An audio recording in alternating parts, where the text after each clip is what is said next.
2 Kings 21. Manasseh becomes king of Judah. Manasseh was 12 years old when he became king. He ruled in Jerusalem for 55 years. His mother's name was Hephzibah. Manasseh did what was evil in the sight of the Lord. He followed the practices of the nations. The Lord hated those practices.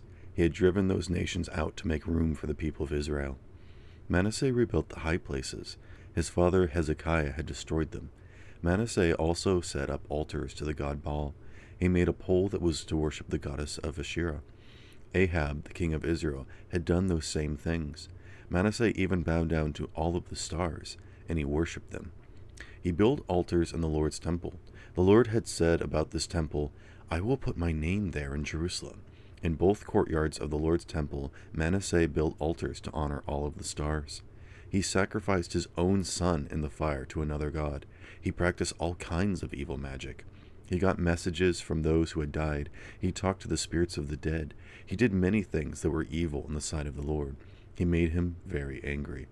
Manasseh had carved a pole for worshiping Asherah. He put it in the temple. The Lord had spoken to David and his son Solomon about the temple. He had said, "My name will be in this temple and in Jerusalem forever. Out of all of the cities and the tribes of Israel, I have chosen Jerusalem. I gave this land to your people who lived long ago. I will not make the Israelites wander away from it again, but they must be careful to do everything I commanded them. They must obey the whole law that my servant Moses gave them." But the people didn't pay any attention. Manasseh led them down the wrong path. They did more evil things than the nations the Lord had destroyed to make room for the people of Israel. The Lord spoke through his servants, the prophets. He said, "Manasseh, the king of Judah, has committed terrible sins. I hate them. Manasseh has done more evil things than the Amorites who were in the land before him, and he has led Judah to commit sins by worshiping his statues of gods. I am the God of Israel. I tell you, I am going to bring trouble on Jerusalem and Judah. It will be so horrible that the ears of everyone who hears about it will ring.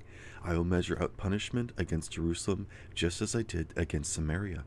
I used a plumb line against the royal family of Ahab to prove that they did not measure up to my standards. I will use the same plumb line against Jerusalem. I will wipe out Jerusalem just as someone wipes a dish. I will wipe it out and turn it upside down. I will desert those who remain among my people. I will hand them over to their enemies. All of their enemies will rob them.